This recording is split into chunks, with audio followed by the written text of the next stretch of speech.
자, 오늘 하나님 주시는 말씀은 오늘부터 누가복음을 좀 하겠습니다. 왜냐하면 우리가 계속 구약을 하고 있기 때문에 여러분이 신약에 대한 감이 떨어질 수가 있어요. 그래서 복음서를 좀 해야 되겠는데 우리가 요한복음을 했습니다. 요한복음을 했기 때문에 이제 좀 복음서에 누가복음을 우리가 좀 쭉 살펴보겠습니다. 그래서 이제 사복음서 중에 누가복음을 보겠습니다. 누가복음 1장을 보겠습니다. 자, 그럼 이제 누가복음을 쓴 누가복음은 누가 썼냐? 누가 썼을까요? 응? 누가가 썼겠지요. 누가는 어떤 사람일까요? 의사였지요. 누가는 어느 나라 사람이에요? 자, 이제 저를 보세요. 누가복음 1장 딱 펴놓으시고. 자, 누가복음은 누가가 썼어요. 근데 누가가 누구냐? 누가가 의사 맞습니다. 그리고 누가는 유대인이 아닙니다. 누가는 헬라 사람입니다. 헬라라는 나라는 어디를 얘기합니까? 지금 그리스를 얘기합니다. 그리스. 헬라는 어디를 얘기해요? 그리스. 여러분, 이 왜 헬라라고 그러냐? 그리스에서 누가 태어납니까? 알렉산더가 태어납니다. 그래서 알렉산더가 태어나기 전에 이 그리스라는 나라에서 알렉산더가 태어나기 전에 이 중동에 있는 모든 나라는 누가 가장 강한 나라였냐? 페르시아라고 하는 나라가 제일 강한 나라였습니다. 페르시아가 지금의 어디입니까? 이란입니다. 이란. 페르시아라는 나라가 지금의 이란입니다. 그래서 지금 이란을 가시면 페르시아의 고대 왕들의 무덤이 그냥 그대로 있습니다. 자기네 유적지지요. 그래서 이 페르시아라는 나라가 거대한 제국이었습니다. 중군동 전체, 유럽까지 전부 다 누가 차지하고 있었어요? 페르시아. 그때부터 제국이었습니다. 제국이라는 말은 페르시아부터 페르시아 제국이 된 겁니다. 이 페르시아 이전에 바벨론이 있었습니다. 바벨론은 어디입니까? 이라크입니다. 이라크. 그러니까 바벨론을, 이라크를 누가 정복한 겁니까? 페르시아, 이란이 정복한 겁니다. 지금도 이라크하고 이란은 원수입니까? 지금도. 몇천 년 전에 있었던 그런 일들. 그러니까 여러분, 이라크나 이란이 보통 나라가 아니었던 거예요. 보통 나라가 아니었습니다. 그런데 그 나라를, 그 페르시아를, 그 거대한 페르시아를 무너뜨린 사람이 있습니다. 누굽니까? 그리스의 알렉산더입니다. 알렉산더가 살던 나라가 그리스고, 이 그리스라는 나라를 우리가 성경에서 헬라라고 하는 것입니다. 할렐루야. 그러니까 성경 보다가 헬라가 나오면 헬라가 뭐냐 도대체. 여러분이 그럴까봐 제가 설명을 해드리는 겁니다. 그래서 이 헬라의 알렉산더가 10년 동안 인도까지 다 정복했습니다. 그래서 막 거대한 헬라 제국을 세웁니다. 그런데 알렉산더가 33살에 죽습니다. 죽었는데 그 다음에 이제 알렉산더의 부하 4명이 그 넓은 영토를 나눠서 갖게 됩니다. 그거는 이제 다 나중에 중간사라고 있습니다. 말라기부터 예수님이 오실 때까지 약 400년 동안 하나님이 말씀은 안 하셔요. 침묵하셨어요. 그 사이를 우리가 중간 역사다 이렇게 합니다. 그 중간 역사 속에 하나님께서 페르시아를 알렉산더가 무너뜨리고, 이 그리스 알렉산더 헬라 제국을 로마가 무너뜨리고, 그래서 로마가 중군동에 전부 패권을 잡았는데 그 로마가 안정돼서 모든 길은 로마로 통한다. 그런 얘기 들어보셨죠? 그래서 모든 길은 로마로 통한다. 다 로마 제국이야. 그때 누가 오십니까? 예수님이 오시는 겁니다. 예수님이 오셔서 회개하라. 천국이 가까웠느니라. 그렇게 얘기하시죠? 그렇게 해서 하나님의 나라가 임한 것을 선포하시고, 이제 복음을 믿고 예수님을 믿으면 하나님의 백성이 된 것을 선포하시고, 이 복음을 예수님이 33살에 십자가에 달려 죽으시고 부활하시죠. 부활하시고 승천하셨습니다. 누구에게 맡깁니까? 이 복음의 증거를 제자들에게 맡깁니다. 그 마지막 사명이 뭡니까? 오늘 마태복음 다 같이 읽겠습니다. 시작. 예수께서 이르시되, 읽어보세요. 지금 시작.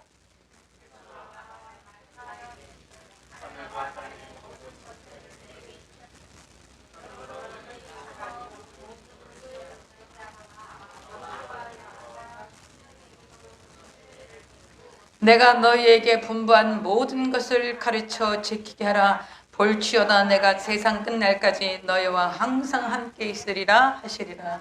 이 말씀을 마치시고 순천하신 거예요. 그러니까 너희가 모든 족속으로 제자를 삼으라 그러셨죠. 그 당시에는 누구만 제자였어요? 유대인만 제자였지. 예수님의 12제자가 전부 유대인입니다. 이스라엘 사람들입니다. 유대인만 제사장이었어. 그래서 예루살렘에만 복음이 증거된 거예요. 왜 그래요? 예수님이 유대 땅에만 계셨으니까. 예루살렘과 갈릴리 거기에만 복음이 증거되고 있었던 거예요. 그런데 이제 예수님이 부활하시고 승천하시면서 제자들에게 남긴 마지막 사명이 무엇이냐면 너희는 모든 민족을 제자로 삼아 아버지를 받은 것이 성령 이름으로 침례를 베푸고 내가 너희에게 분부하는 모든 것을 가르쳐서 지키게 하라. 볼지어다 내가 세상 끝날까지 너희와 항상 함께 있으리라고 말씀하시고 예수님이 승천하신 거예요. 누구한테? 제자들한테 이걸 맡기신 거예요. 모든 족속으로 제자를 삼으라고 한 거예요. 할렐루야. 그래서 예수님이 이렇게 가시고 나서 이제 예수님이 이렇게 말씀하신 거를 누구에게 맡기셨어요? 제자들에게 맡기셨죠. 제자들이 성령 받지 않을 때는 두려워서 못 전해서 복음 다 숨어 있었죠. 예수님 부활하신 날도 다 숨어 있었어요. 두려워서요. 예수님이 오셔서 딱 제일 처음 하신 말이 뭐예요? 두려워하지 마라. 왜 두려워하지 말라 그래요? 두려워하니까. 근데 성령이 임하셨어요. 너희가 몇 날이 못 되어서 성령 받게 될 거다. 그래서 예수님 40일 있다가 승천하신 후에 열흘 동안 마가의 다락방에 간절히 기도했을 때 성령이 임하시고 제자들은 이 말씀을 실천한 거예요. 그래서 제일 처음에 예루살렘에서 복음이 증거되어지고 예루살렘보다 더 넓은 유대 땅으로 복음이 증거되어지고 유대 땅을 넘어서 사마리아까지 복음이 증거되고 사마리아 지나서 온 땅 끝까지 복음을 전하는 역사가 나타난 것이 사도행전입니다. 그래서 우리가 지금 이 누가복음은 이 헬라사 이거 굉장히 그래서 누가가 이방인이에요. 이 성경이 대부분 유대인들이 다 쓴 겁니다. 바울도 유대인이었죠. 마태도 유대인이에요. 마가도 유대인입니다. 요한도 유대인입니다. 그렇죠? 그 다음에 베드로, 당연히 베드로 전후서 쓴 유대인입니다. 야고보 유대인. 성경의 대부분의 책이 거의 다 유대인. 헬라 이방 사람이 쓴 책이 없어요. 이방 사람이 쓴 책 두 권이 누구예요? 누가복음과 사도행전. 누가복음과 사도행전. 이것은 누가가 같이 쓴 거야. 같이 썼는데 나눠놓은 거예요. 1권, 2권 이렇게. 근데 1권을 우리가 누가복음이라고 하고 2권을 사도행전으로 나뉘어 놓은 것입니다. 그래서 여러분이 우리 성도들이 제가 이렇게 보니까 헬라가 무슨 말인지 잘 모르시더라고요. 그래서 헬라는 지금 그 유럽의 제일 남쪽에 보면 그리스라고는 한 나라가 있어요. 이 나라 막 국가가 부도나가지고요. 지금 아주 굉장히 어려운 나라가 됐습니다. 그러나 지금으로부터 2000년 전에는 헬라 제국을 세우고 그 헬라 제국이 알렉산더 왕이 돌아가시고 나서 로마가 그 패권을 잡게 되면서 그러나 왜 헬라에 이렇게 성경에 헬라 말이 많이 나오냐? 알렉산더는 강압적으로 가서 그 땅을 차지한 게 아니었어요. 페르시아가 너무 영토를 확장하고 전쟁을 많이 해. 그래서 전쟁을 많이 하면 군인들을 불러 모아야 되고 노역을 많이 시켜야 되고 세금을 많이 걷어야 되잖아요. 근데 전쟁에 나갈 때마다 마지막 판에는 이 페르시아가 멸망하기 전에 전쟁에 나가기만 하면 다 져. 그러니까는 그 국보가 기울기 시작하는 거예요. 그리고 너무나 많은 세금과 이 노역 때문에 사람들이 너무 그 페르시아 제국에 속해 있는 모든 국가들이 너무나 고생스러운 거예요. 근데 알렉산더라고는 이 청년이 딱 나타났는데 이 청년이 그 페르시아 제국의 그 왕들을 무너뜨리고 알렉산더가 딱 자기네 나라에 진입하는 거예요. 어떻게 했을까요? 웰컴 알렉산더 이런 거예요. 싸울 필요도 없어. 이 페르시아 제국에 너무 지쳐있던 이 모든 중근동의 국가들이 알렉산더가 들어오니까 전부 웰컴하고 문을 열어준 거예요. 그래서 알렉산더는 힘들이지 않고 몇 나라 외에는 힘들이지 않고 이 중근동의 패권을 가질 수 있는 헬라 제국이 된 것입니다. 더더욱이 이 알렉산더의 스승이 아리스토텔레스였어. 아리스토텔레스는 아주 훌륭하신 철학자입니다. 근데 이 아리스토텔레스라고 하는 아주 훌륭한 철학자에게 이 알렉산더가 공부를 한 거예요. 그래서 알렉산더는 문화를 굉장히 융숭하게 세운 거예요. 그래서 그것을 헬라 문화다 이렇게 얘기를 해요. 그래서 헬라 문화를 자기가 정복한 나라마다 그 문화를 심어놓은 거야. 그래서 그 문화의 지배를 받습니다. 여러분 그리스 로마 신화 알지요? 그리스 로마 신화가 아주 더럽습니다. 왜 더럽습니까? 사람이 더러우니까 신도 더럽습니다. 그 신들은 누가 만들어낸 거예요? 사람이 만들어낸 신들이에요. 그래서 사람이 더러우니까 사람들이 만들어낸 신들이 다 음란합니다. 음란하고 술 취하고 막 그 음란도 막 어머니가 아들과 막 이런 음란 있지 않습니까? 아주 말로 다 할 수 없는 그 음란한 세계가 그리스 로마의 신들의 그 세계입니다. 그 신들의 세계를 신들이 정말 있습니까? 사람이 만들어낸 거죠. 그런 문화를 만들어낸 게 바로 이 헬라 문화입니다. 그러니까 예수 그리스도를 구주로 영접하기가 너무나 힘든 거예요. 로마가 패권을 잡아서 로마가 다스리고 있지만 로마의 영향력보다는 헬라 문화의 영향력이 더 강했어요. 그래서 수많은 사람들이 헬라의 문화권, 헬라의 이념, 헬라의 가치체계, 부활을 믿습니까? 부활 안 믿습니다. 왜? 육은 악한 거라고 생각했기 때문에 육의 부활을 믿지 않았던 거예요. 여러분 성경에 나오는 고린도, 이게 그리스입니다. 그리스 남부에 있는 겁니다. 우리나라 같으면 우리나라가 남북으로 이렇게 갔을 때 저 부산쯤 됩니다. 부산, 고린도가. 그러니까 이 헬라 문화권에 있는 나라, 이 그리스 문화권에 있는 이 도시는 전부 다 음란하고 폐역하고 하나님과는 상반되고 그런 문화를 가졌던 사람들이 이 헬라 사람들이고 헬라 문화였습니다. 그런데 거기서 이 헬라 사람 누가복음을 쓴 겁니다. 대단한 겁니다. 이거는. 그래서 예수님이 만나주시는 것은 정말 하나님이 뽑아서 선택하시는 분은 그것은 정말 시대를 초월해서 하나님의 주권 속에 부르심을 받고 있다는 것입니다. 그 사람이 헬라였어요. 그 헬라인이 바로 이 누가였습니다. 그래서 누가라는 이름은 루카스. 그래서 여러분 왜 전기 다마에 뭐 면룩수 그러죠? 그 룩스가 밝기를 얘기하는 거 아닙니까? 바로 이게 루크입니다. 루카스. 밝기입니다. 그러니까 이 사람은 이름이 누가라는 것은 이름은 밝은 그런 뜻입니다. 아주 찬란하게 빛나는 밝은 그런 이름입니다. 이 루크라는 이름. 아주 좋은 이름이죠. 그래서 이제 이 사람이 예수님을 믿게 됩니다. 누가가 어떻게 예수님을 믿게 되었는지 성경에 나오지 않아요. 그런데 사도행전에 보면 사도행전에 2차 선교 여행을 갈 때 바울이 갈 때 드로아라는 곳에 도착합니다. 근데 드로아에서 누가가 합류한 것 같습니다. 그 다음부터 사도행전을 보면 거기가 이제 3인칭으로 우리가 이렇게 나옵니다. 사도행전을 누가 썼다 그랬습니까? 누가가 썼지요? 그러니까 우리가 그렇게 나오면 거기 누가가 포함된 거죠. 그러니까 바울 일행에 누가가 포함된 것입니다. 누가가 참여하게 된 것입니다. 그래서 누가는 사도 바울과 함께 사도 바울이 돌아가실 때까지 계속해서 바울을 돌보고, 여러분 제가 그 의사 선생님들 얼마나 훌륭하신지 말씀 많이 드렸죠. 이 누가도 굉장히 훌륭한 의사였어요. 아주 칭찬받는 의사였다라고 바울이 칭찬합니다. 여러분 우리가 남을 칭찬하는 건 뭐 내가 좀 마음에 안 들어도 내가 칭찬할 수 있지요. 누구 칭찬하는 걸 이렇게 칭찬할 수 있습니다. 그러나 모든 사람들에게 칭찬을 받는다는 건 쉬운 일이 아닙니다. 그것도 하루 이틀 뭐 이렇게 겪어서 반짝 있다가 가는 사람은 우리가 칭찬할 수 있습니다.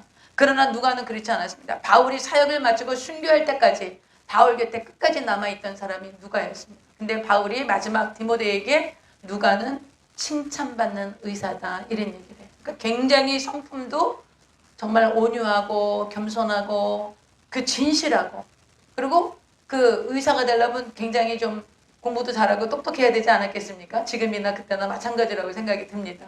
그래서 이 누가복음을 쓴 걸 보면 이 사람 헬라 사람이기 때문에 그리스 이제 헬라라는 말 제가 하면 여러분 딱 알아들으시죠? 그리스 사람. 그리스라는 나라를 나중에 지도를 보여드릴게요. 그림을 보여드릴게요. 지금 그 나라 엉망진창입니다. 완전 거지 같은 나라가 됐습니다. 왜 그럴까요? 더러운 신들이 너무 많아. 여러분 그리스 로마라는 신화라는 그 책을 보면 너무너무 더럽습니다. 진짜. 구역질이 날 정도로 더럽습니다. 그걸 신이라고 섬기고 삽니다. 그 사람들.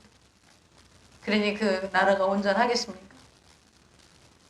그래서 우리가 이제 이래서 이 누가가 아주 진실하게 그 바울을 섬겼던 그런 아주 참된 그 동역자여서 많은 사람들에게 칭찬받는 누가였습니다.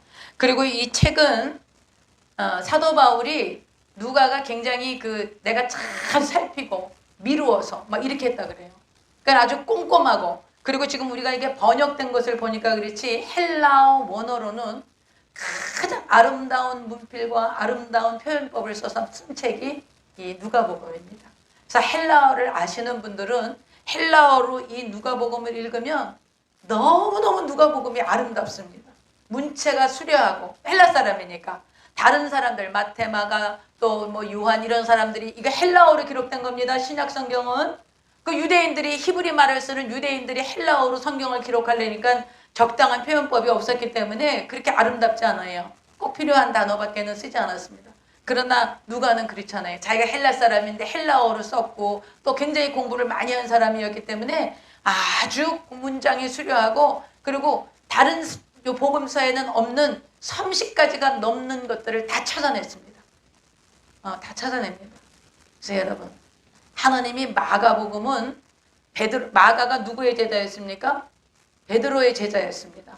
그러니까 베드로는 성령 충만하고 예수님의 직계 제자였지요. 예수님하고 함께 다니면서 예수님이 하신 일을 함께 보지 않았습니까? 그럼에도 불구하고 베드로보다 이 누가복음에 예수님의 행적이 더 많습니다. 그러니까 누가는 그만큼 자세하게 모든 자료를 수집해서 이 복음서를 기록한 것입니다. 그래서 이제 누가가 어떤 사람인지 이해가 가셨죠? 누가가 이런 사람인데 이제 이거를 그러면 언제 썼냐? 사도 바울이 예루살렘에 3차 전도 여행을 마치고 여러분 제가 그 사도행전을 아침마다 여러분에게 묵상을 드립니다. 여러분 그거 아마 성경을 펴시고 지도를 보시면 좋겠지만 그렇게 못하시더라도 제가 드리는 거 그냥 넘어가지는 마세요. 그냥 하나라도 보세요. 한 글자라도 보시고 그리고 거기 그 제가 제일 첫머리에 요약본을 내놓습니다. 요약. 그 단 쓴 그 문장, 그 성경에 있는 요약이 뭡니까? 그래서 그 아래 요약을 제가 적어 놓습니다. 그 요약이라도 보십시오. 성경 다 볼 시간에. 사실은 그 성경 보고 성경을 보고 그 묵상한 거 읽는데 10분도 안 걸립니다. 우리가 10분도 투자 못 하는 거예요. 10분도 안 걸립니다. 여러분 이게 매일 쌓이면 사도행전이 열리는 거예요. 여러분이 신앙생활을 그냥 교회 와서 주일날 목사님이 입에 넣어주는 거, 수요일날 금요일날 목사님이 입에 넣어주는 거 그것만 먹으면 빨리 영양실조가 와. 항상 그거 가서 받아 먹어야 돼. 그래서 여러분이 스스로 배고프면 찾아 먹고 영양가 있는 거 골라서 먹고 그래서 여러분이 여러분의 그 영적인 양식을 채울 줄 알면 여러분이 굉장히 건강하게 성장하는 거예요. 시간 많이 걸리지 않습니다. 여러분 그거 하는 거 10분에서 15분이면 성경 딱 보고 이게 이 내용이구나. 목사님이 전해준 게 이런 내용이었구나. 그럼 나는 어떻게 적용할까? 그러면서 여러분이 그럼 아침에 그것을 하시면 하루 종일 그 말씀이 나를 붙들고 갑니다. 뭘 하려고 그러면 그 말씀이 생각납니다. 그래서 내가 결정하고 선택해야 할 때 그 말씀이 나를 이끌어가서 그 말씀대로 내가 결정하고 선택하게 되는 것입니다. 이것이 주의 말씀은 내 길의 빛이요 내 발의 등입니다. 그렇게 말씀하신 시편 기자의 말씀인 거예요. 근데 말씀을 그래서 제가 드리는 거예요.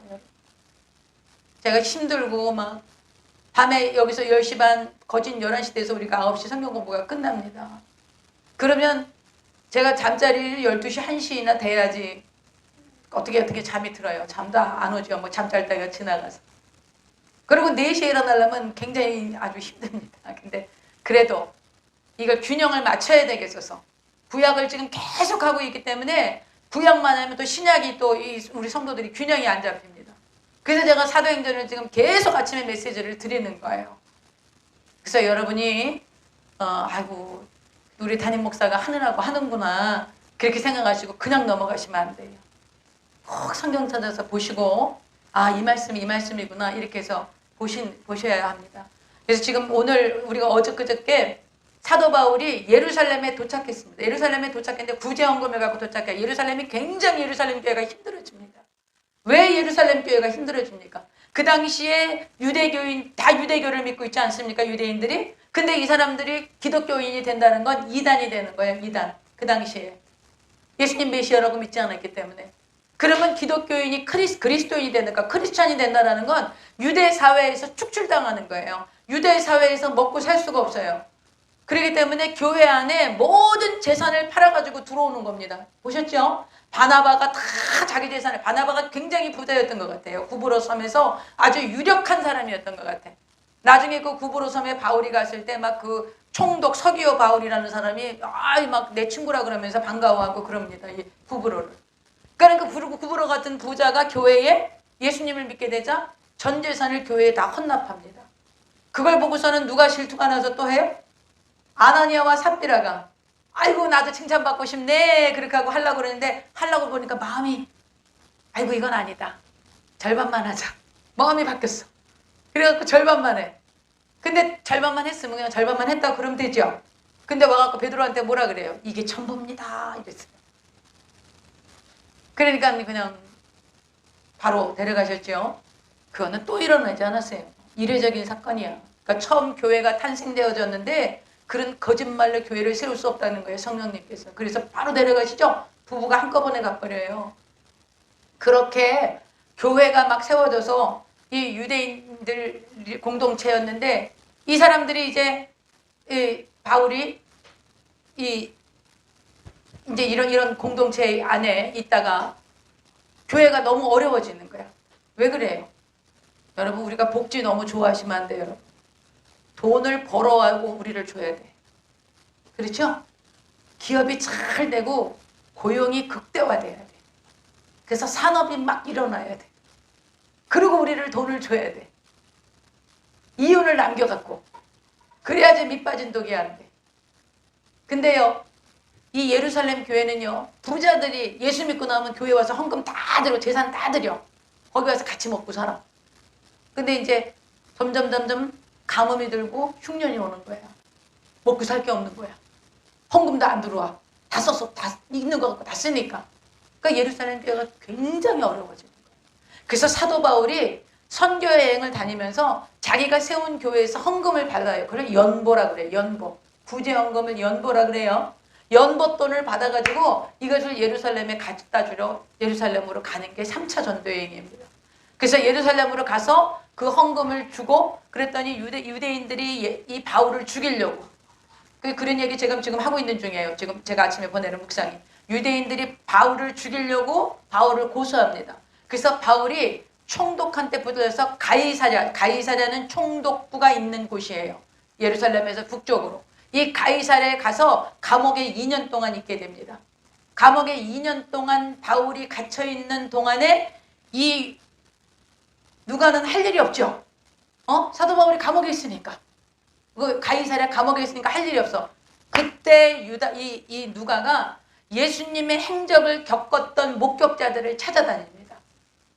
그 유대 땅 전역을 돌아다니면서 자기 목격자들을 찾아서 자세히 미루고 살펴서 정확한 근거를 가지고 정확한 자료를 모으기 시작합니다. 그래서 누가복음은 다른 복음서에 없는 내용들이 30가지 이상 기록되어 있습니다. 탁월하신 분인 거죠. 만약에 누가가 이렇게 탁월하게 이런 걸 수집해서 기록을 하지 않았더라면 우리가 30개 이상의 그 예수님의 행적을 우리가 모를 뻔한 거예요. 근데 예수님의 말씀과 예수님의 행적들이 30가지 이상이 누가가 다 발견을 해서 그렇게 해서 이 누가복음에 기록해 놨기 때문에 너무나 보화 같은 그런 메시지들이 이 누가복음에 많습니다. 집 나간 탕자의 사건들, 뭐 이런 문화의 비유, 말할 수 없는 놀라운 그 비밀들이 그 예수님의 말씀들이 기록되어 있는 것이 누가복음입니다. 그래서 아마 이 누가복음은 제가 주일마다 해도 올 한 해는 해야 될 것 같아요. 제가 왜 복음서를 하려고 그러냐. 여러분 다른 서신서를 해도 괜찮습니다. 그러나 다른 서신서의 저자는 누구입니까? 대부분 바울입니다. 바울이 서신서를 13권을 썼습니다. 그리고 사도행전과 누가복음을 누가가 썼어요. 그래서 그런데 제가 왜 복음서를 택하냐? 여러분 예수님을 아셔야 돼요.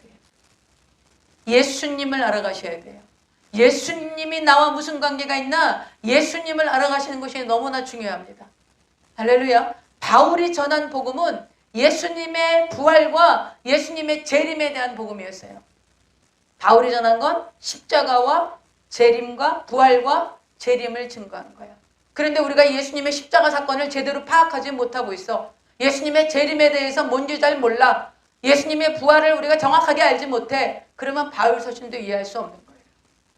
그래서 여러분과 제가 복음서를 통해서 예수님이 어떤 분이신지를 알아가고 예수님의 생애와 예수님의 십자가 죽으심과 그리고 부활과 재림에 대해서 우리가 깨달아서 성경 전체가 열리는 그런 역사가 있으시기를 바랍니다. 여러분, 우리의 신앙은 성경에 근거하셔야 됩니다. 여러분, 이단들도 다 성경에 근거하고 있습니다. 이단, 신천지, 새하늘 새 땅 아닙니까? 나중에 계시록에 제일 마지막에 우리가 들어갈 땅이 신천지입니다. 새하늘 새 땅입니다. 그러니까 성경에 좋은 거는 이단들이 먼저 써서 우리가 그 신천지 그러면 우리가 이상한 이단같이 여겨지고 그래서 그 말 잘 안 하게 됩니다. 그러나 신천지는 성경의 마지막에 우리가 들어갈 나라입니다. 그래서 여러분이 조금 장황해도 성경을 반드시 공부하셔야 되고 성경이 무엇을 말씀하는지 알고 믿으셔야 돼. 그냥 무조건 덮어놓고 믿으시면 안 된다 그러죠? 반드시 펴놓고. 그리고 또 한 가지 당부를 드릴 게 있어요. 내가 이걸 깨달았으면 살아내려고 애를 쓰셔야 돼요. 여러분, 사라집니다. 처음에는 내가 이 말씀 안 했는데 내가 말씀대로 못 살아가네. 그렇게 해서 갈등이 와요. 그게 정상이에요. 갈등이 와야 돼요. 내가 이 말씀을 알았는데 말씀대로 못 살아. 내가 원망불평하지 말아야 되는데 여전히 내 입술에 원망이 있고 불평이 있구나. 여러분, 우리가 이 말씀을 깨닫지 못했으면, 말씀을 몰랐으면 내 입술에 원망이 불평이 있는지 압니까 모릅니까? 모릅니다. 모르고 어떻게 생각합니까? 아이고 뭐 인간이니까 그럴 수도 있지 뭐. 사람들 다 그러고 사는데 뭐 내가 뭐 지금 입장이 이렇게 곤란하고 어려운데 원망불평 하는 게 당연한 것이지. 그렇게 생각합니다. 예수 믿는 사람도 그렇게 생각합니다. 그런데 하나님 말씀 딱 배웠습니다. 요즘은 모세오경 보면서 원망불평이 얼마나 무서운 죄인지 여러분 깨달으셨죠? 그러면 내가 지금 원망불평 나올 때 어떻게 됩니까? 아이고 이거 하나님 안 기뻐하시는 거다. 입 다물게 됩니다. 억지로라도 감사하자. 억지로라도 감사하자. 그러다 감사하다 보면 진짜 감사가 나옵니다. 진짜 감사가 나오고 진짜 감사를 들으면 하나님께서 어떻게 하십니까? 문제가 풀어집니다. 경험하십시오 여러분. 하나님 살아계십니다. 여러분이 원망불평에 입술을 닫고 그 원망불평을 감사로 바꿔서 감사의 소리가 하나님 귀에 들리면 너희 말이 내 귀에 들린 대로 내가 행하겠다라고 하신 그 하나님께서 우리가 감사와 찬양으로 하나님의 은혜를 감사하고 하나님을 찬양하고 하나님을 높여드리고 하나님이 내 생애를 통해서 행하실 것입니다. 우리 자녀를 통해서 행하실 것입니다. 믿음의 말로 감사의 말로 선포하기 시작하면 그 말이 귀에 들린 대로 하나님께서 행하신다라는 것입니다. 얼마나 신납니까 여러분? 그러니까 절대 원망, 불평, 부정적인 말, 비난하는 말, 불신앙의 말, 이런 말 자체를 여러분의 입술에 닫아버리십시오. 그 말이 나오거든 반대로 말하세요. 할렐루야. 반대로. 감사합니다 아버지. 고맙습니다 주님. 잘될 것은 잘되게 해주셨으니 감사하고 잘못된 것은 잘되게 해주실 것이니 감사하고 내가 지금 이런 거 결정하고 이런 거 선택하고 이런 일이 있는데 하나님이 이 문제 풀어주시고 선사를 보내서 길을 인도하여 주시고 하나님이 먼저 해결해 주셔서 우리가 가는 길을 평탄하게 하실 것이니 감사합니다. 여러분 그것은 전부 다 믿음의 고백인 것입니다. 믿음 없으면 절대로 못합니다. 할렐루야. 우리가 그런 이제 이 믿음의 그런 역사가 나타나시기를 바랍니다. 그래서 사도 바울이 그렇게 2년 동안 가이사랴의 감옥에 있을 때 자료를 수집하고 나중에 로마에 가서 2년 동안 가택연금을 당합니다. 가택연금을 당했는데 바울이 사람들이 찾아갈 수 있어요. 그러나 바울은 집에서 못 나와. 그러니까 바울 아마 이건 제 얘기가 아니라 학자분들의 이제 신약학자들의 말씀입니다. 누가가 이 자료를 갖고 찾아간 거야. 바울한테 가택연금 상태에서 찾아가서 바울이 감수를 해주시는 거야. 이제 다 지시를 하는 거야. 이거는 맞네, 이건 아니야. 뭐 이렇게 다 해줘서 누가복음이 기록되었을 것이다. 이렇게 학자들은 결론을 내리고 있습니다. 누가복음은 그런 역사적인 배경 속에서 기록이 된 것입니다. 자, 이제 1장 1절을 보겠습니다. 자, 1장 1절. 우리 중에 이루어진 사실에 대하여 우리가 여러분 요즘 막 그러죠. 팩트 막 이런 얘기 하죠. 이 팩트라는 것입니다. 여러분 기독교 역사의 이 성경은 팩트입니다. 이건 사실입니다. 역사도 사실입니다. 이것은 허무가 아니에요. 이 픽션이 아니에요. non-fiction이에요. 그래서 막 허구로 만들어낸 게 아니에요. 홍해를 건너온 게 허구가 아닙니다. 10가지 재앙이 허구가 아니에요. 이스라엘 백성들이 반석을 쳐서 하나님께서 물을 내시고 만나와 메추라기를 마시고 40년 광야 동안 발이 부르트지 않고 신발이 헤어지고 의복이 닳지 않았던 이 하나님의 돌보심과 은혜가 이게 허구가 아니라고, 이게 사실이라는 거예요. 인류의 역사를 이끌어 오셔서 이스라엘 백성을 택하셔서 여기까지 이끌어 오신, 그리고 앞으로 주님이 다시 오실 것입니다. 그 모든 역사의 그 진행들이 사실이라는 것입니다. 믿으십니까 여러분? 기독교, 우리가 믿는 하나님은 실제적으로 역사 속에 존재하시고 역사를 이끌어가시고 역사의 마지막까지 주권자가 되시는 그 하나님이시라는 것입니다. 이것이 사실, 이게 사실이라는 거예요. 이게 팩트예요. 우리는 소설이나 어떤 허구를 믿는 것이 아닌데. 그래서 누가가 이렇게 고백하는 거예요. 우리 중에 이루어진 사실에 대하여 처음부터 목격자가 있어서, 우리 중에 이루어진 사실 누굽니까? 여기서는 예수 그리스도께서 오신 행한적을 얘기하는 거예요. 예수님이 오셔서 행하신 이 모든, 예수님이 오신 것, 예수님이 십자가에 죽으신 것, 예수님이 부활하신 것, 그리고 다시 오실 것이라는 예수님의 가르침들, 이 모든 것이 사실인데, 이 사실에 대해서 처음부터 목격자가 있었어. 그 목격자를 찾아다닌 거예요, 누가가. 그냥 뭐 주워 들은 얘기가 아니에요. 실제로 눈으로 본 사람들이 있었어. 아직까지 그때까지 살아있었던 거예요. 이게 60년도에서 64년도 사이에 쓰여진 거예요. 그렇다면 그동안에 예수님이 30년에 돌아가셨거든요. 30년 정도 지났기 때문에 예수님의 모든 행적들을 보고, 예수님의 십자가 죽으심을 보고, 예수님이 부활하신 거 보고, 예수님이 승천하시는 걸 본 사람들이 아직도 살아있는 거지. 그 사람들을 다 찾아다닌 거야, 누가가. 이 목격자를 찾아다닌 거예요. 누가가 이렇게 고생을 하시고 확인을 하시고 팩트를 적어 놓으셨기에 우리가 이 누가복음을 통해서 지금 예수님을 알게 되는 것입니다. 얼마나 감사합니까? 처음부터 목격자와 말씀에 일꾼된 자들이 전하여 준 그대로 내력을 저술하려고. 어떤 것도 보태거나 빼지 않고 목격자들이 있었어. 그분들이 들은 거를 그대로 적어내고 애를 썼던 거예요. 그대로. 뭐 더하거나 빼거나 자기 의견을 담거나 그러지 않고. 그래서 붓을 든 사람이 많은, 여기서 지금 붓을 든 사람이 많았다는 건요, 이 마태, 마가, 누가복음 외에도 요한복음은 나중에, 아주 나중에 써야 돼요. AD 한 90년 정도 됐으니까 한참 나중에, 예수님 돌아가시고 나서 한 60년도, 지금 이 누가복음 쓰여지고 나서도 한 30년 뒤에 쓰여지는 거야, 요한복음은. 그러니까 그 당시에 마태, 마가, 누가복음 이 세 복음서 외에도 무슨 도마복음이라든지 또 뭐 다른 사람들이 쓴 복음서가 여러 권이 있었어요. 근데 이 복음서 여러 권이 너무 미약해. 믿을 수가 없어. 근데 이분들이 다 자기네들이 목격자고 또 자기네들이 그것을 본 자들이다, 이렇게 해서 복음서를 쓴 사람들이 많았다는 거예요. 그러나 그런 것을 쓴 복음서들이 마땅치 않아. 누가가 볼 때 이거 뭔가 좀 더 확인해야 될 것 같아. 그 얘기를 하시는 거예요. 그래서 붓을 든 사람이 많다는 건 목격자와 말씀에 일꾼된 자들이 전하여 준 그대로 내력을 저술하려고 붓을 든 사람이 많았어요. 그러나 그 모든 일을, 누가는 그 모든 일, 예수님이 오시고 죽으시고 부활하시고 승천하시고 재림하신 그 모든 일을, 자 같이 읽어요. 시작. 근원부터, 어디부터? 근원부터 자세히 미루어 살핀 거예요. 그러니까 예수님이 어디서부터 오셨는지 족보를 다시 쫙 찾아 올라가. 근원부터 찾아야 되기 때문에. 그래서 마태복음에는 족보가 아브라함과 다윗의 자손 예수 그리스도의 세계라, 아브라함이 이삭을 낳고 이삭은 야곱을 낳고, 그렇게 나옵니다. 아브라함부터. 누가는요, 요셉부터 시작해. 예수님으로부터 시작해서 요셉으로부터 시작해서 쭉 올라가서 어디까지 올라가요? 근원이 어디예요? 하나님까지 올라가는 거예요. 하나님까지. 근원이 하나님이니까.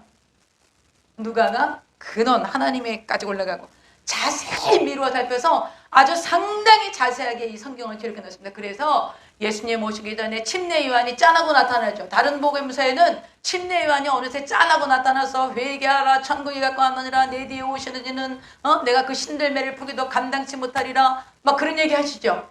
근데 그 침례 요한이 어디서 나왔냐? 그것을 자세히 살펴서 기록합니다.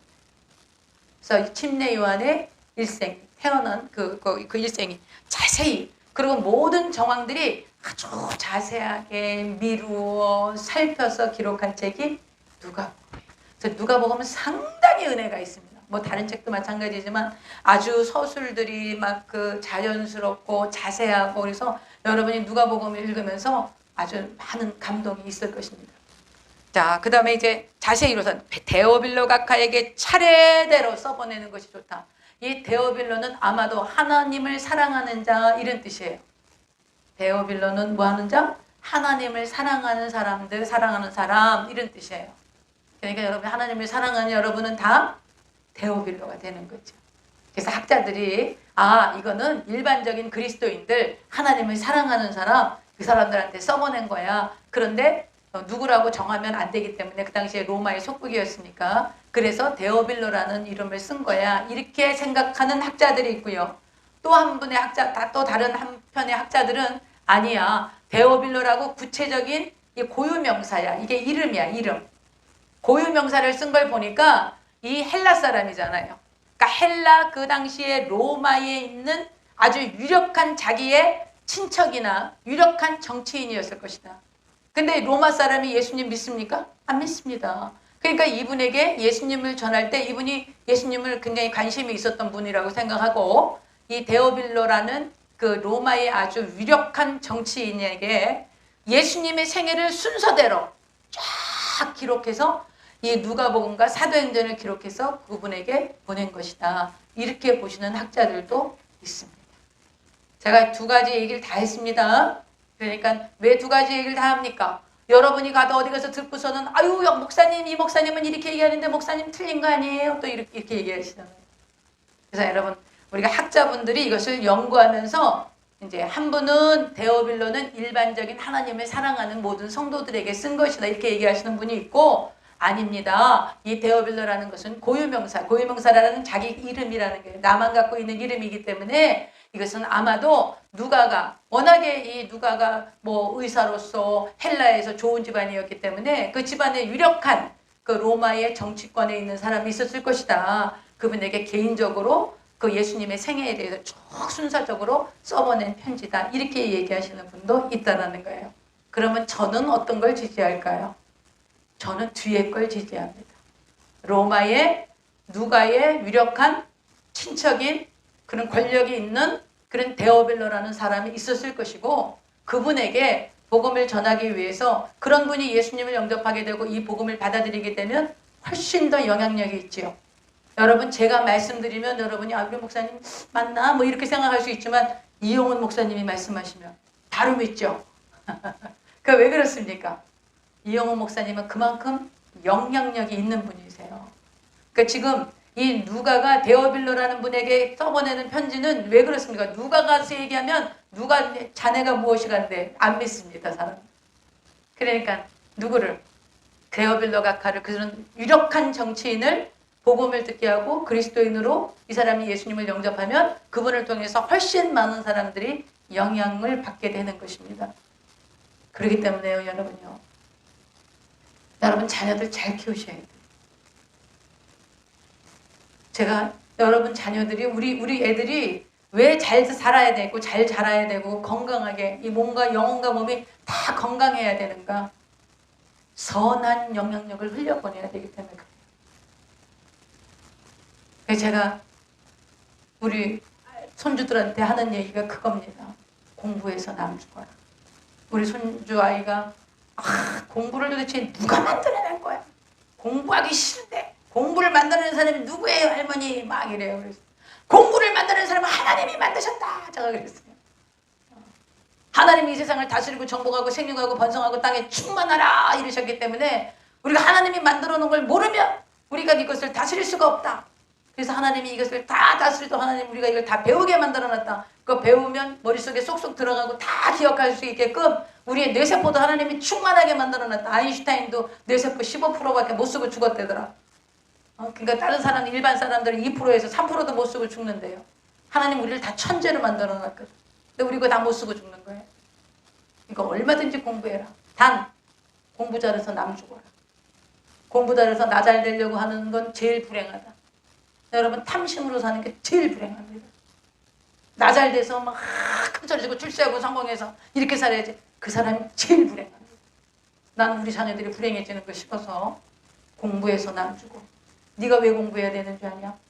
네가 공부 못해서 이렇게 사는 것도 그것도 뭐 하나님께서 보람 있게 살게 하니까 그것도 좋은 일이야. 그럼 네가 만약에 대통령이 됐다고 생각해봐. 네가 대통령이 됐으면 네가 막 선한 일을 베풀고 하나님의 영광, 하나님의 법을 이 온 땅에 펼치고 민족을 살리고 막 세계의 대한민국을 알리는 그런 위대한 대통령이 됐다고 생각해봐라. 그럼 대통령이 되려면 공부를 얼마나 잘해야 되겠냐? 어렸을 때부터 삶이 얼마나 구별돼야 되겠냐? 제가 그런 얘기 아이들에게 해줍니다. 왜 그렇습니까? 선한 영향력을 미치게 하려고 그러는 거예요. 할렐루야. 여러분, 이거는 우리가 무시할 수가 없어요. 저 자신도 제가 뭐 막 크고 막 교회가 막 그냥 막 부흥돼가지고 막 몇만 명, 몇천 명 그런 거 제가 꿈꾸겠습니까? 그런 거 꿈 안 꿉니다. 제게 주신 일까지만 제가 충성되어야 하겠습니다. 제가 그렇게 기도하는 것입니다. 우리에게 주어주신 거 하나님이 내게 하라고 하신 일 그것만 하면 됩니다. 그것만. 할렐루야. 그래서 이제 이 데오빌로라는 사람에게 그 이제 써보내려고 한 거예요. 자, 그 다음에 이제 4절 보시면 이는 각하가 이런 거 보니까 굉장히 어떤 권세가 있는 사람이죠. 각하라는 말을 아무데나 쓰진 않는단 말이죠. 이는 각하가 알고 있는 바를 더 확실하게 하려 함이라. 그래서 이제 이 데오빌로 각하가 어느 정도 알고 있는 것 같아, 복음을. 근데 이 정도 갖고는 안 돼. 그래서 아주 자세히 미루어 살펴서 복음을 정확하게 알려주시려고 합니다. 그러면서 나오는 게 뭐냐? 세례 요한이 어떻게 태어났는가? 그거부터 얘기해요. 그러니까 자세히 미루어서 살펴주는 거야. 근원부터. 그래서 요거 세례 요한까지만 우리가 나누겠습니다. 제가 봉독합니다. 여러분 제가 다 설명을 드렸기 때문에 그냥 봉독하겠습니다. 5절. 유대왕 헤롯 때에 아비야 반열에 제사장 한 사람이 있었으니 이름은 사가랴요. 사가랴, 여러분 구약성경에 스가랴라고 하는 사람 있죠? 스가랴 선지자 똑같습니다. 스가랴, 사가랴 같은 이름입니다. 예수, 조슈아, 여호수아, 또 호세아 다 같은 이름입니다.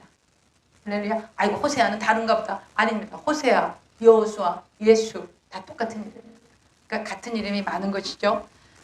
사가랴가 있는데 그의 아내는 아론의 자손. 아론이 누굽니까? 모세의 형. 여러분 9시 요즘 그 우리 모세학연 같이 나누고 있는 분들은 지금 이 이야기, 이 신약 성경 이걸 보면 이게 머릿속에 확 떠오릅니다. 아론의 자손, 아론의 반열, 대제사장의 가문인 거야. 엘리사벳.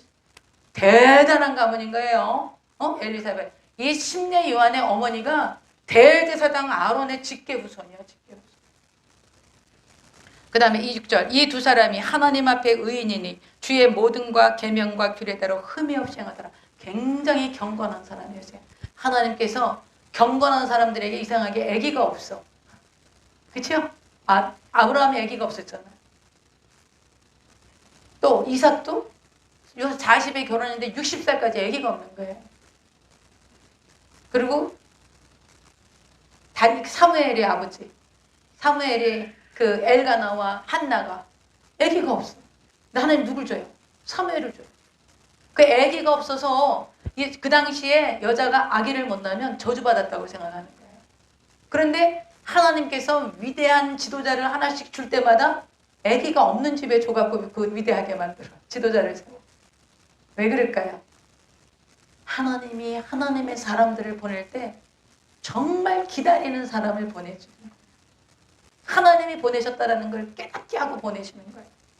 사무엘이 태어날 때, 삼손이 태어날 때 그렇게 간절히. 그래서 이 아주 그 경건한 가문에 아기가 없는 거예요. 제사장 집안에. 그래서 엘리사벳이 잉태를 못함으로 그들에게 자식이 없고 두 사람의 나이가 많았어. 이제 아기 날 확률이 거의 없는 거예요. 8절. 마침 사가랴가 그 반열의 차례대로 하나님 앞에서 제사장의 직무를 행할세. 그 당시에 제사장들이 약 2만 명이나 됐다 그래요. 유대인 레위족 제사장들이. 그럼 2만 명이 그 솔로몬 성전에 와갖고 제사를 드려줘야 돼. 그 2만 명이 다 들어와서 일할 수 없지요. 그러니까 24반차로 나누는 겁니다. 24반차로 나누면 한 달에 2반차씩 와서 할 수 있는 거죠. 그 2반차 중에 2만 명을 24로 나눠도 얼마나 숫자가 많습니까? 그러니까는 그 성전에 들어가서 제사를 드리고 성소에 들어가서 제사 드리는 거 있지 않습니까? 여러분 지금 구약성경의 제사를 얘기하는 거예요. 그 예수님 오시기 전이기 때문에.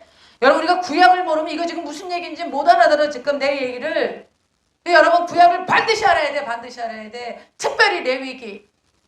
레위기 한 거 또 듣고 그래서 레위기 반드시 하셔야 돼요.